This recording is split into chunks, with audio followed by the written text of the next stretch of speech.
Hello everyone, welcome to your own believing channel. Now let's discuss the next questions of previous year 2023 December. So हमारी ये series चल रही है दिसंबर 2023 की. So let's begin. Match the stages of cognitive development. What does this cognitive means? Cognitive means mind. So, what match the stages of cognitive development in list one as proposed by Jean Piaget. Jean Piaget ने कुछ stages दी थी of the cognitive development की. ये जो question है, ये question है आपका from child development, right? So stages क्या दी थी उन्होंने? The first stage is sensory motor stage, second is the pre-operational, third is the concrete operational, and fourth is the formal operations. इनको हमने इनका मीनिंग क्या है, सेंसोरी मोटर में उन्होंने क्या बताया, प्री ऑपरेशनल में उन्होंने क्या बताया, कंक्रीट में क्या बताया, फॉर्मल में क्या बताया, तो ये कैरेक्टरिस्टिक्स हमने बतानी है in our question, right? So let's see the answer. Answer is second. कैसे आया? सेंसोरी मोटर डिवाइड कर दो सेंसोरी मोटर को into two parts, senses plus motor. जब एक बच्चा सेंसेस और साथ में फिजिकल मोटर स्किल्स का यूज करता है तो सेंसोरी मोटर स्टेज कंप्लीट होती है. सो ये मैच हो जाएगा exploration through the sense organs. Pre operational. अब प्री ऑपरेशनल क्या है? प्री ऑपरेशनल इज जब बच्चा बहुत ज्यादा सिंबल्स को समझना शुरू कर देता है, उसको बोलते हैं pre operational stage. Concrete operational. Concrete operational is application of logic. So यहाँ पे लॉजिक्स लगाना शुरू कर देता है जो बच्चा है. फॉर्मल ऑपरेशन में हाइपोथेसिस बनाना शुरू कर देगा, एब्स्ट्रैक्ट थिंकिंग के ऊपर वो चला जाता है. आई होप ये क्लियर है. अगर किसी को ये सारी की सारी स्टेजेस याद है तो you can comment me down. Now let's move to our next question. Which of the following are probability sampling? अब probability का मतलब क्या है? Probable. Probable का मतलब क्या है? Random. So random sampling is कुछ कभी कोई आ सकती है. Representative sampling भी बोल देते हैं. So कभी हो सकता है मैं बोलूं एक कॉइन है, उसमें एक हेड है एक टेल है, इन दोनों में से प्रोबेबिलिटी है हेड आ जाए या टेल आ जाए. मैंने यहाँ पे कोई भी बायसनेस नहीं की. कॉइन को आपने रोटेट किया तो हेड आ गया, आइदर टेल आ गया, कुछ भी आ सकता है. That is the probability. So यहाँ पे अनबायसनेस होती है, कोई बायस्ड नहीं होता, यहाँ पे कोई पार्शियलिटी नहीं की जाती, रैंडमली कुछ भी हम पिक कर लेते हैं इन द प्रोबेबिलिटी सैम्पलिंग. सो कौन से हमारे पास प्रोबेबिलिटी सैम्पलिंग है? क्या cluster sampling, quarter sampling, multiphase sampling, stratified random sampling and snowball sampling में से कौन सी सैम्पलिंग है? Let's see the answer is the जो प्रोबेबिलिटी सैम्पलिंग है उसमें हमारे पास एक है random sampling, second is the systematic sampling, third is stratified sampling, fourth is cluster sampling, and fifth is the multi-phase sampling. Random sampling कैसे है? जैसे कि फिश बाउल होता है. फिश बाउल में क्या है? ये एक बाउल है, इसमें चिट्स पड़ी हुई है, रैंडमली हमने किसी भी चिट को पिक कर लिया. This is what the random sampling is. Systematic sampling क्या होती है? अगर मैं बोलूँ 1 2 3 4 5 सब में 1 वाई का गैप है. This is what the systematic sampling is. Stratified sampling होती है जब हम सारे के सारे, मैं सोचू सिर्फ मैंने होम साइंस के ही बच्चे सारे के सारे उठा लिए, या मैंने सिर्फ हिंदी के ही बच्चे सारे के सारे उठा लिए, पंजाबी के बच्चे सारे उठा लिए, इंग्लिश के बच्चे सारे के सारे उठा लिए. अगर देखें तो ये पूरा एक जो है ये एक पूरा स्ट्रेटा है. Now is the cluster sampling. अब क्लस्टर सैम्पलिंग क्या है? जैसे मैं पेपर 1 के बच्चे उठा लूं, पेपर 1 के बच्चों में से सारे के सारे ही, कोई होम साइंस का बच्चा है, कोई हिंदी का, कोई पंजाबी का, कोई इंग्लिश का, तरह-तरह के बच्चे हैं और क्लस्टर बन गया है। इसको हम बोलते हैं cluster sampling. Multi-phase sampling is जब बहुत सारे फेजेस में हम सैंपलिंग करते हैं तो उसको मल्टी-फेज सैंपलिंग बोला जाता है। नाउ लेट्स से हमारे पास क्वेश्चन में क्या है? क्वेश्चन में क्लस्टर सैंपलिंग है। Yes, cluster sampling is the probability sampling, multi-phase sampling is the probability sampling and the stratified random sampling is the probability sampling. So answer is 1। जो snowball sampling है, this is the non probability, जहाँ पे हम biasness create करते हैं, जैसे कि network को क्रिएट करना। नेटवर्क कैसे? अगर आपने कोई डाटा को कलेक्ट करना है, डाटा को कलेक्ट करने के लिए आप कैसे करोगे? आपने अपने किसी फ्रेंड को भेज दिया, उसने आगे अपने 2 फ्रेंड्स को डाटा भेज दिया, उसने आगे अपने 2 फ्रेंड्स को डाटा भेज दिया, तो इसको बोलते हैं snowball sampling. Quota sampling is सारी के सारी, ये भी नॉन प्रोबेबिलिटी सैंपलिंग है। सारी की सारी जो रिसर्च है वो तो आपने फेंकी थी, सिर्फ एक पार्ट पे आके ना आपने बायसनेस क्रिएट कर दी, कोई कोटा दे दिया, तो उसको बोलते हैं कोटा सैंपलिंग। आई होप ये क्लियर है। Now, let's move to our next question, that is match list 1 with the list 2. अब ये क्या है? कुछ टेस्ट हैं, ये भी हमारे एग्जाम में आ जाता है। ये वाला जो क्वेश्चन है, ये तो डेफिनेटली हमारे एग्जाम में देखने को मिलता है, probability and non probability sampling. आप 2023 का ही पेपर देख रहे हो, तो उसमें भी आपको देखने को मिल ही रहा है। Now let's see the test and the description. हमारे पास Z टेस्ट है, T टेस्ट है, chi square, X square is the chi square test है, एंड एफ टेस्ट है। बहुत तरह तरह के टेस्ट होते हैं। जब भी हमने स्टैट्स लगाना होता है और हम टेस्ट करते हैं तो उनके डिस्क्रिप्शन कैसे मैच करेंगे। Let's see the answer. आप लोग पोज करके फिर देख सकते हो, और पहले क्वेश्चन को सॉल्व करो फिर आंसर देखो। I am moving towards the answer. So answer is, जो Z टेस्ट है is used for judging the significance of several statistical measures, particularly mean को।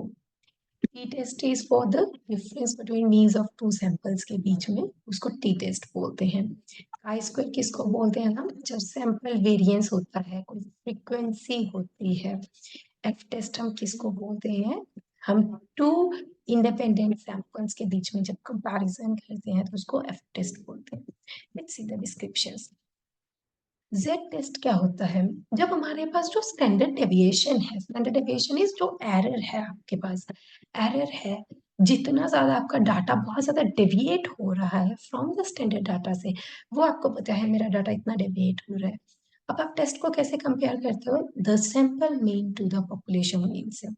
सैंपल मीन को पॉपुलेशन से आप कंपेयर करोगे। It's frequently apply to large sample sizes के लिए हम Z टेस्ट का यूज करते हैं। इससे आप इजीली अपने डिस्क्रिप्शंस में जो क्वेश्चन है उसको सॉल्व कर पाओगे। टी टेस्ट बेसिकली ये छोटे साइज, सैंपल साइज के लिए यूज किया जाता है, लेस देन 30 का हो सकता है। जो Z टेस्ट है वो हमेशा बेल शेप्ड में बनता है, इसको याद रखना, वो हमेशा बेल शेप्ड में बनता है, इक्वल अमाउंट में बनता है। टी टेस्ट जो है वो स्मॉल सैंपल साइज बनता है, when the population standard deviation is unknown. जब हमारे पास जो स्टैंडर्ड डेविएशन है वो भी अननोन होती है, इसमें हमें नहीं पता हमारे पास डेविएट कितना हो रहा है। So it evaluates if the means of two groups differ significantly from one another. जब दो ग्रुप्स एक दूसरे से डिफर करते हैं तो उसको टी टेस्ट बोलते हैं। अब का स्क्वायर टेस्ट कैसा होता है? जहाँ पे दो कैटेगोरिकल वेरिएबल्स हों, द कैटेगरीज हों जो कि एक दूसरे से कोरिलेट करती हों। In categorical data analysis it is frequently used for hypothesis को टेस्ट करने के लिए, एज वेल एज हमारे पास कुछ एक्सपेक्टेड फ्रीक्वेंसीज होती हैं, कुछ ऑब्जर्व्ड फ्रीक्वेंसीज होती हैं, उनका हम कंपैरिजन करते हैं। F test tells us determines the ratio, इसको अनोवा भी बोल देते हैं। अनोवा का मतलब होता है एनालिसिस ऑफ वेरिएंसेस। सो इसमें हमारे पास दो पॉपुलेशंस होंगी जो कि एक दूसरे से कंपेयर कर सकते हैं हम दोनों पॉपुलेशंस को। In ANOVA it is frequently employed to determine whether the means of three or more groups differ significantly from one another। क्या ये तीन या तीन से ज्यादा जो ग्रुप्स है एक दूसरे से डिफर कर रहे हैं तो उसको हम एफ टेस्ट बोलते हैं। Now come back to question, फिर से देख लेते हैं। जो जेड टेस्ट है दैट इज बेसिकली हमारे पास दोनों साइड पे इक्वल आता है, बेल शेप्ड होता है, लार्ज सैंपल के लिए होता है, as well as sample mean को पॉपुलेशन के मीन के साथ कंपेयर करते हैं। Let's see the answer. Used for judging the significance of several statistical measures, particularly mean को जज करने के लिए हम Z टेस्ट का इस्तेमाल करते हैं. टी टेस्ट कैसे होते हैं? जहां पे हमारे पास दो सैंपल्स हों, उनके बीच में डिफरेंस देखना हो तो हम टी टेस्ट को देखते हैं. टी टेस्ट को जब दो ग्रुप्स अलग अलग हों, एक दूसरे से कंपैरिजन करना हो तो हम टी टेस्ट को देखते हैं. Chi square test. अब काई स्क्वायर टेस्ट कैसा होता है? जिसमें हम फ्रीक्वेंसीज को देखते हैं, दो इंडिपेंडेंट सैंपल्स को हम देखते हैं, कंपेयर करते हैं, तो उसको काई स्क्वायर टेस्ट बोलते हैं. एफ टेस्ट, सॉरी, दो सैंपल वेरिएंस को थ्योरेटिकल वेरिएंस के साथ हम कंपैरिजन करते हैं तो उसको काई स्क्वायर टेस्ट बोलते हैं, क्योंकि हम फ्रीक्वेंसीज को देखते हैं. एफ टेस्ट इज जब हम दो इंडिपेंडेंट सैंपल्स को देखते हैं, दो population variances to compare their variances, एक ग्रुप को दूसरे ग्रुप के साथ जब हम कंपेयर करते हैं तो उसको एफ टेस्ट बोलते हैं. आई होप ये क्लियर हो गया होगा आपको answer. Now come to your ninth question, that is according to Mundell, change in product is. Mundell ने कुछ वर्क सिंप्लीफिकेशन स्टेप्स दिए थे. पहले हम स्टेप्स देखते हैं, फिर हम क्वेश्चन को देखते हैं. Let's C. सो मुंडेल ने 5 क्लासेस ऑफ चेंज दिए वर्क सिंप्लीफिकेशन करने के लिए, कि हमें अपने जब भी हम काम करते हैं तो उस टाइम पे हमें अपने ना बॉडी पोस्चर को चेंज करना चाहिए. हमें अपने टूल्स को, हमें अपने वर्किंग अरेंजमेंट को एंड इक्विपमेंट्स को चेंज करना चाहिए. ये कहाँ से क्वेश्चन आया आपको? हाउसिंग से क्वेश्चन आया. ये टूल्स को, वर्किंग अरेंजमेंट को एंड इक्विपमेंट्स को चेंज करना चाहिए. हमें अपना जो प्रोडक्शन सीक्वेंस है हमारा, किस तरह से हम एक काम को के बाद दूसरा काम कर रहे हैं, तो उस सीक्वेंस को चेंज करना चाहिए. हमें अपने फिनिश्ड प्रोडक्ट को चेंज करना चाहिए.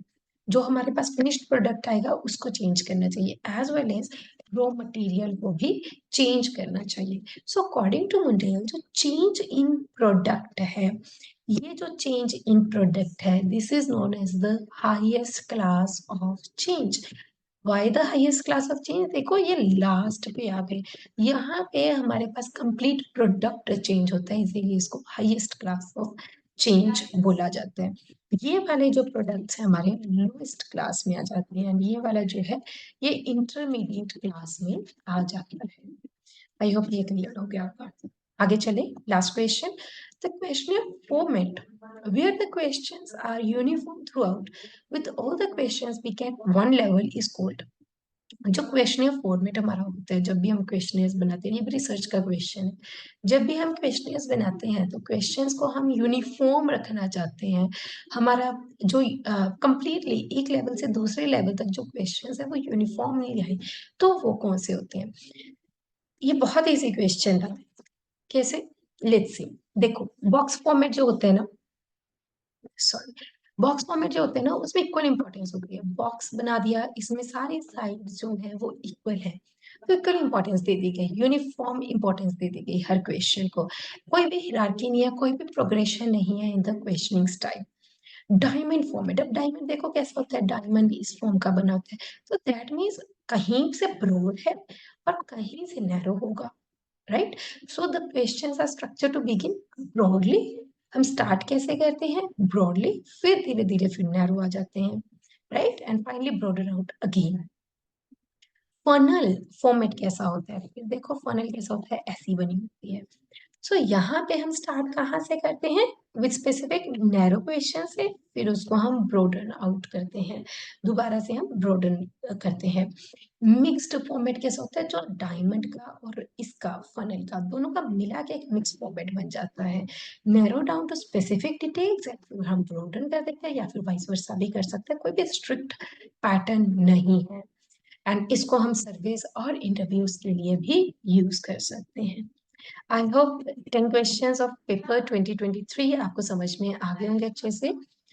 And thank you so much everyone.